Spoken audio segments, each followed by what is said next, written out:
Salut mes petits pragmas. Alors, je vous en avais vaguement parlé de ça dans la vidéo d'hier, que le bouc émissaire avait été trouvé en la présence des organismes ANSES et l'OFB, l'Office pour la biodiversité. Et je tapais, encore une fois, sur mes préférés, mes écologistes préférés, le, le parti EELV. Alors, ne vous y trompez pas, parce que comme j'ai pu le lire dans les commentaires, ils en avaient marre de m'entendre taper sur les écologistes. Je suis un écolo. Il n'y a qu'à voir ce que je fais sur mon exploitation. Je n'utilise quasiment pas de pétrole. Il n'y a qu'à voir le reportage que j'ai fait, vous le trouverez dans la playlist reportage, au Mandala de Compostelle. On a la même façon de travailler. Donc avec très peu d'énergie fossile. Euh, Moi, ce qui m'énerve, ce sont ces faux écolos, ces écolos urbains, si vous voulez aller par là. Attendez.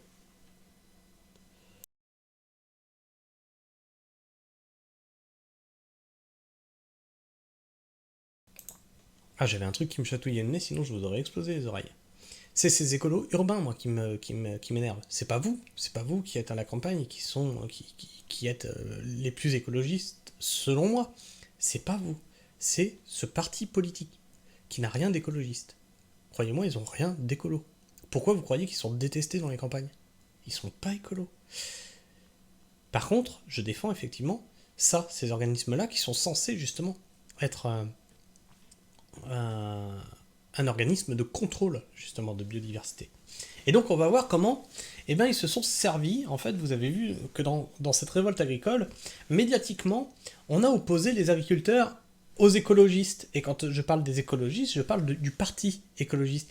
Et ça c'était à dessein. Parce que vous savez que c'est la FNSEA, c'est pas les agriculteurs qui ont gagné, c'est la FNSEA qui a gagné, c'est l'agro-industrie qui a gagné. Et donc, en s'attaquant aux écologistes, on fait un amalgame, et on s'attaque aux organismes censés vérifier que la biodiversité est bien respectée. D'accord? Et ça a été, je vous l'ai dit, ça a été du théâtre en fait, pour rediriger la colère agricole, la récupérer et casser tout ce qui va dans le sens environnemental en fait. Des bureaux de l'Office des services en charge de contrôler les normes environnementales sont pris pour cible par les agriculteurs. Le Premier ministre leur emboîte le pas. Les syndicats des inspecteurs de l'environnement dénoncent ces attaques. Et donc, l'Office de la biodiversité, bouc émissaire du gouvernement. De toute façon, si c'est pas la faute à Poutine, c'est la faute à quelqu'un d'autre. C'est jamais de la faute au gouvernement. Ah bah non, ils sont responsables de rien, bien entendu, de ce qui se passe dans ce pays. Le 31 janvier au matin, les agents de Dijon de l'Office français de la biodiversité, l'OFB, aussi appelé police de l'environnement, ont trouvé devant leur lieu de travail des masses de fumier déposées par des agriculteurs. Les bureaux de l'OFB ont aussi été visés dans l'Orne ou encore dans le Nord. On cible les administrations qui viennent en permanence contrôler les agriculteurs français, a justifié le vice-président de la FDSEA du Nord à France Bleu. Les agents de cet organisme public sont chargés de contrôler et faire respecter les normes environnementales ou encore les restrictions de consommation d'eau en période de sécheresse. Alors, comme toujours, il y a un problème de cible. Qui vote les lois de normes environnementales et qui vote la restriction de la consommation d'eau pendant la sécheresse? Est-ce que c'est cet organisme-là ou est-ce que c'est les personnes qui nous dirigent? Et voilà, vous avez la réponse. Eux, ils ne font qu'appliquer en fait, et de vérifier que ce qui a été voté est appliqué. Point.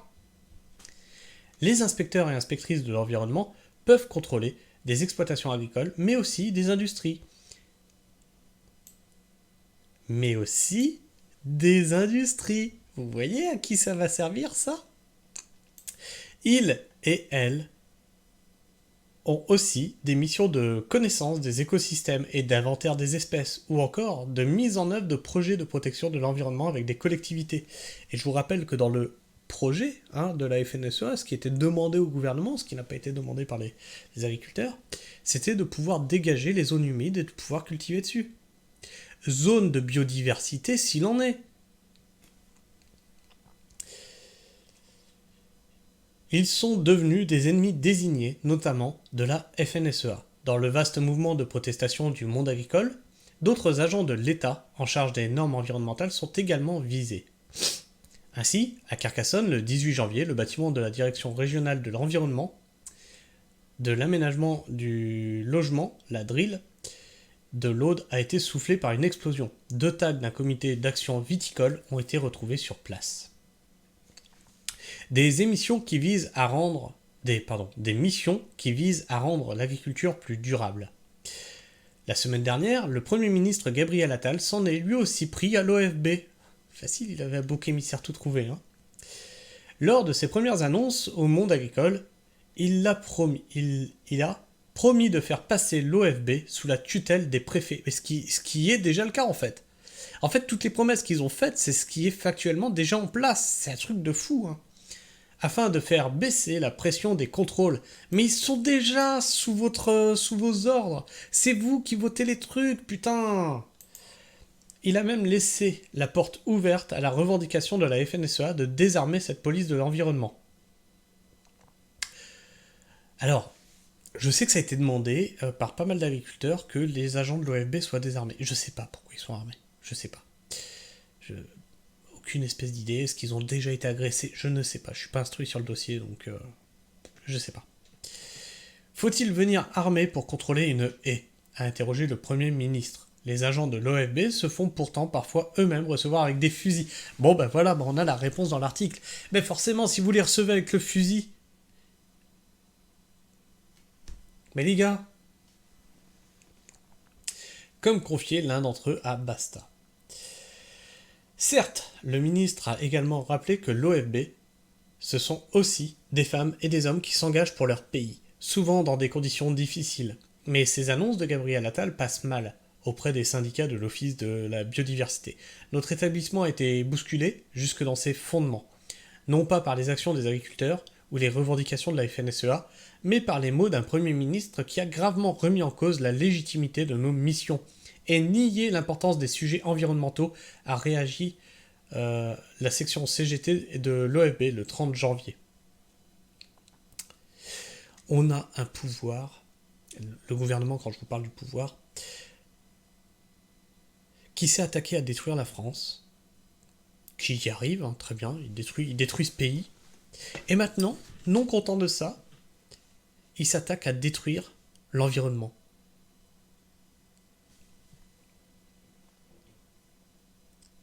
Ça me laisse pantois. Et ils y arrivent.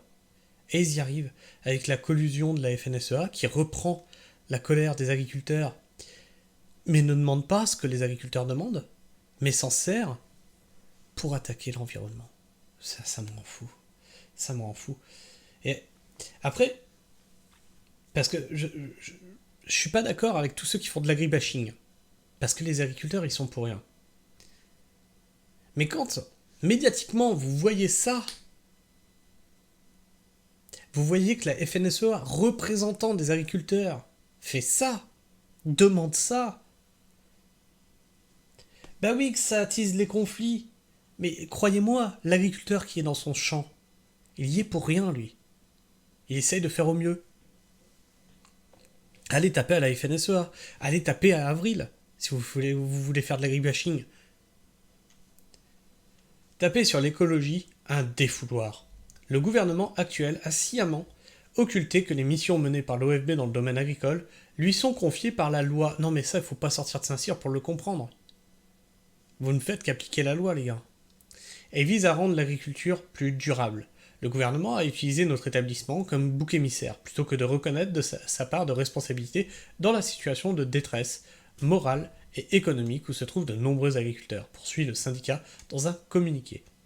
Dans ce mouvement des agriculteurs, il y a des problèmes soulevés qui sont réels, souligne de son côté Dominique Blivet, secrétaire national du Sud Rural Territoire. Les agriculteurs ont des revenus trop faibles pour pouvoir vivre dignement. Sur la loi Egalim, adoptée en 2018 et qui devrait permettre à ce que la valeur soit mieux répartie au sein de la filière, ce qui est faux, on l'a vu à plusieurs reprises sur cette chaîne, ils ont raison aussi. C'était une loi qui était intéressante, mais qui n'est pas appliquée. Et maintenant, ils veulent une loi Egalim européenne, je vous le rappelle. C'est la FNSEA qui l'a demandé. Après, nous sommes sur une position de soutien critique. Sud condamne, par exemple, la volonté de lutter contre les normes environnementales. On pense que c'est une très mauvaise idée, d'autant que les agriculteurs sont eux-mêmes victimes du glyphosate. On pense qu'ils se tirent une balle dans le pied en défendant l'agrobusiness. Et en fait, c'est pas ce que demandaient les agriculteurs. Si vous les avez bien écoutés, ils demandaient des prix et la fin des traités de libre-échange et de pouvoir vivre dignement de leur métier. Ils ne demandaient pas plus de glyphosate ou... Non, c'est pas ça qu'ils demandaient à l'origine. Hein.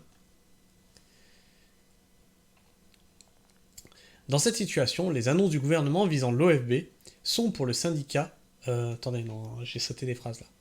On pense qu'il se tire une balle dans le pied... si. Dans cette situation, les annonces du gouvernement visant l'OFB sont pour le syndicaliste opportuniste. C'est un défouloir de taper sur l'écologie quand on ne sait pas quoi faire. Puis quand on ne peut rien faire. Parce qu'en fait, ils sont pieds et poings liés, parce qu'ils ont plus les leviers, en fait. Et les leviers sont à l'Europe. Comme on l'a vu dans les vidéos d'hier, mais en fait, Attal, il a promis bien des choses aux agriculteurs, et la Commission européenne, elle a dit dis donc, vous êtes bien gentil, mais non. En fait, on va quand même recevoir le gars, là, puis on va continuer les traités de libre-échange. Et Bruno Le Maire, il a dit quoi? Ah oui, attendez, les millions là qu'on a promis aux agriculteurs. Ah, ça va peut-être pas être possible, hein, parce qu'en fait, ça va déséquilibrer le budget de l'État. Par contre, les 300 euros par député, les 700 euros par sénateur, non, ça c'est bon. Non, mais attendez, on travaille beaucoup. Hein.